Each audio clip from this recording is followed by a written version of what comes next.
Bonjour, bienvenue dans le podcast AWS en français. On sera court cette semaine parce qu'il n'y a pas beaucoup d'actualité, bizarrement. On parlera de VMware sur Outpost, on parlera d'Elastic Beanstalk et de base de données, de CDK pour Kubernetes. Une réduction de prix, on terminera avec des instances EC2 pour macOS. Le podcast AWS en français, c'est parti, c'est maintenant.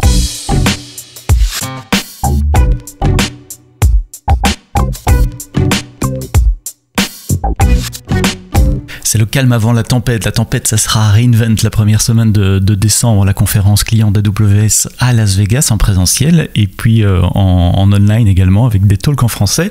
On a plusieurs dizaines de blog posts dans les cartons pour la semaine de reInvent. Donc on aura plein de choses à dire. Il y aura des épisodes du podcast d'ailleurs qui seront dédiés à reInvent comme l'année passée et l'année d'avant. Cette semaine, un seul blog post de nouveautés. Il concerne VMware Cloud sur Outpost. Outpost, vous savez, ce sont ces racks ou maintenant ces serveurs individuels que vous pouvez commander et mettre dans vos centres de données à vous, dans vos data centers à vous. C'est du matériel AWS et vous le pilotez avec la console AWS comme d'habitude. Et ça vous permet de déployer un sous-ensemble de services, typiquement des instances EC2, des bases de données, un sous-ensemble d'S3 dans vos data centers, donc au plus proche des applications qui ont besoin de communiquer avec cela pour des raisons de latence ou peut-être simplement parce que vous voulez garder vos données sur une zone géographique donnée. Donc Outpost ça existe. Vous savez que de l'autre côté il y a VMware Cloud qui existe également. VMware Cloud ça vous permet de provisionner de l'infrastructure AWS dans le cloud AWS avec le logiciel de VMware, faire du Software Defined Data Center SDDC. Eh bien nous amenons les deux ensemble. Maintenant vous allez pouvoir utiliser VMware Cloud sur Outpost. Alors c'est une pré-annonce parce que ça sera disponible que dans 2 semaines, d'ici fin octobre, le 29 octobre, mais vous pouvez déjà passer vos commandes. Si vous commandez, nous allons vérifier évidemment l'adéquation de vos équipements, de vos data centers en matière d'électricité, d'espace, de taille, de réseau également.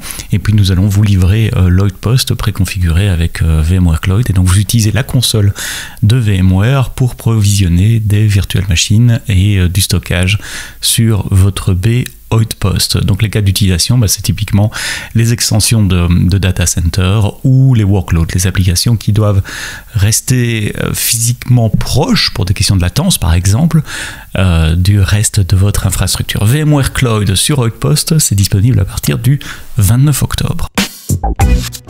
Une petite nouveauté pour Elastic Beanstalk. Si vous êtes nouveau sur AWS, peut-être que vous n'utilisez pas Elastic Beanstalk. C'est un vieux service qui vous permet, un vieux dans le sens il est là depuis longtemps, qui vous permet de déployer des applications sur des instances EC2 avec un load balancer, une base de données extrêmement facilement. C'est vraiment un service fait pour les développeurs parce que vous partez du code de votre application et vous dites à Elastic Beanstalk, j'aimerais bien déployer ça dans telle région, telle zone de disponibilité sur autant de serveurs et Elastic Beanstalk se charge de tout le reste. Il supporte les applications en Java, JavaScript, Ruby, j'ai perdu le compte parce qu'on rajoute continuellement des environnements en Python évidemment, on supporte les déploiements Docker.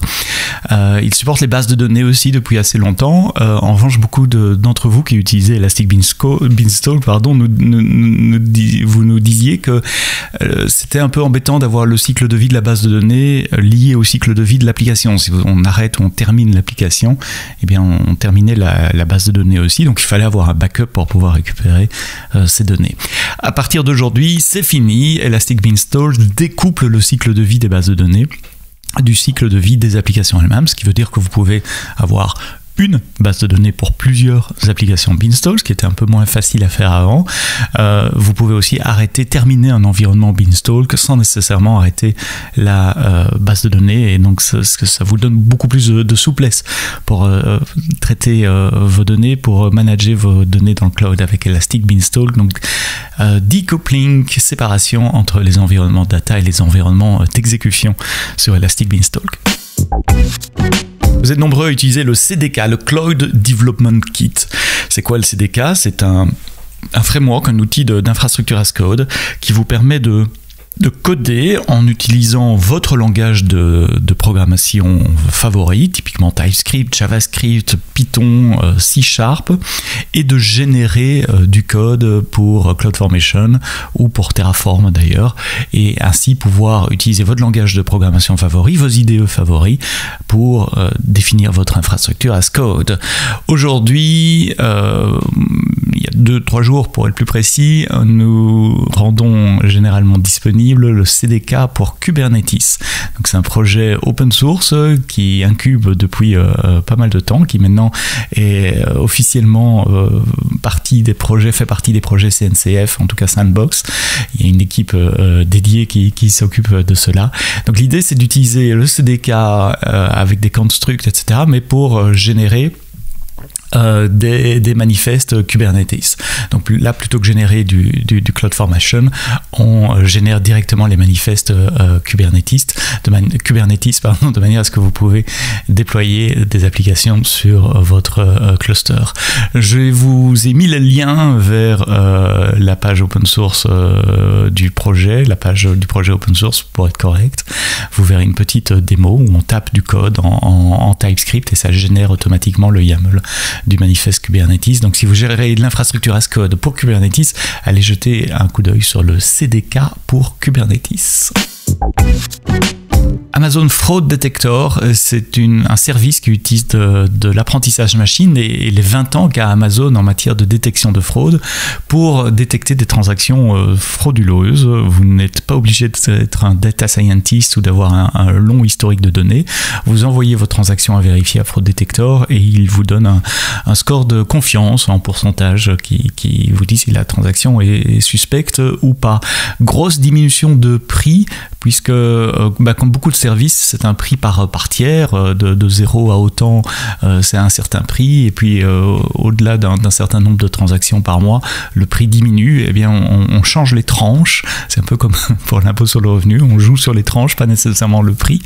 Le nouveau pricing, c'est 3 centimes par prédiction pour 100 000 fraudes, et 0,075 centimes au-dessus de 100 000 fraudes. Ça fait 56% de réduction de prix. Je prends un exemple, vous envoyez 1,5 million de détections de fraude par mois. Avant, vous auriez payé 13 500 $ pour le mois. Avec cette réduction de prix, vous ne payez plus que 6 000 $, donc 56% de réduction de prix sur Amazon Fraud Detector.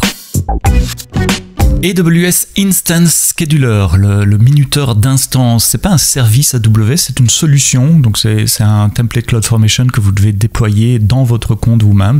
En gros, c'est du code, c'est une application qu'on a fait pour vous, que vous pouvez déployer et qui vous permet de paramétrer les heures de démarrage et d'arrêt de vos instances EC2 et de RDS. Donc il y a beaucoup de clients qui utilisent Instance Scheduler pour automatiquement arrêter des instances de test, des instances de développement, des instances individuelles pendant la nuit et le week-end, car en ce faisant, vous pouvez économiser jusqu'à 60% des coûts de ces instances, puisqu'il y a à peu près 60% du temps où on ne travaille pas, on dort ou on fait d'autres choses.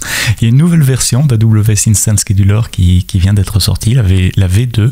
Donc si vous ne connaissez pas, allez-y, regardez, peut-être que ça va vous aider à économiser les coûts. Si vous connaissiez déjà, l'amélioration, c'est que vous avez l'option maintenant de passer par AWS Systems Manager Automation, donc d'utiliser des runbooks plutôt que des scripts pour interagir avec vos instances à arrêter ou à redémarrer, ce qui permet une meilleure traçabilité des actions faites par AWS Instance Scheduler V2. Enfin, la dernière nouvelle pour cette semaine concerne les Mac, les instances Amazon EC2 sur macOS qui sont disponibles depuis 1 an maintenant. Donc ce sont des vrais Mac mini mais qui tournent dans nos data centers connectés à la couche de virtualisation Nitro. Donc ce qui permet de connecter ces Mac mini à un VPC, d'avoir des volumes EBS pour booter sur lesquels vous pouvez faire des snapshots, des EMI. Enfin bref, tout ce que vous connaissez, ce que vous aimez sur Amazon EC2 est disponible sur macOS. Les Mac mini que nous fournissons sont des Intel modèle 8e génération, 3.2 GHz avec des Core i7 jusqu'à 12 cores, 32 Go de mémoire. Jusqu'à présent, c'était très limité en matière de régions et nous augmentons le nombre de régions disponibles. Et c'est ça l'information, c'est que maintenant les instances C2 Mac sont disponibles en Europe, à Stockholm, à Londres, à Francfort, mais également en Asie-Pacifique, à Séoul, Tokyo, Mumbai, en Inde et Sydney. Donc plus de régions pour vous. Le use case, c'est le développement. Hein. C'est vraiment des instances faites pour les développeurs d'applications iOS, macOS, tvOS. Si vous voulez créer des fermes de build et de tests, mais vous pouvez les provisionner avec ces instances Amazon C2 Mac. D'ailleurs, j'aurai un talk à reInvent, j'ai un peu d'auto-promo, qui montre comment faire du déploiement continu, de l'intégration continue avec Code Deployed, avec Code Pipeline sur des instances Amazon C2 Mac pour les développeurs d'applications iOS. Voilà, merci d'avoir écouté le podcast AWS jusqu'au bout. Un podcast bref cette semaine, un petit moment de calme avant la période qu'on appelle pré-reInvent avec toutes les annonces d'avant reInvent, et puis reInvent qui sera la première semaine de décembre où on aura des dizaines et des dizaines de nouveaux services et de nouvelles fonctionnalités à partager avec vous. Merci d'avoir écouté ce podcast jusqu'au bout, partagez-le, laissez-nous des petites étoiles ou des pouces vers le haut, laissez-nous vos feedbacks également sur les différentes applications de podcast que vous écoutez, que vous utilisez pour l'écouter. Rendez-vous la semaine prochaine. La semaine prochaine, on parlera de quelque chose d'un peu rigolo, c'est la migration des mainframes. Enfin rigolo, pas nécessairement rigolo, mais disons inhabituel. Comment migrer des applications mainframe vers le cloud, pourquoi le faire, et j'aurai en invité un spécialiste d'AWS qui ne fait que ça. Il travaille avec les clients assurances et banques pour les guider dans leur migration mainframe vers le cloud. Ça sera vendredi prochain, au même endroit. Et d'ici là, passez un très bon week-end. Et quoi que vous codiez, codez-le bien.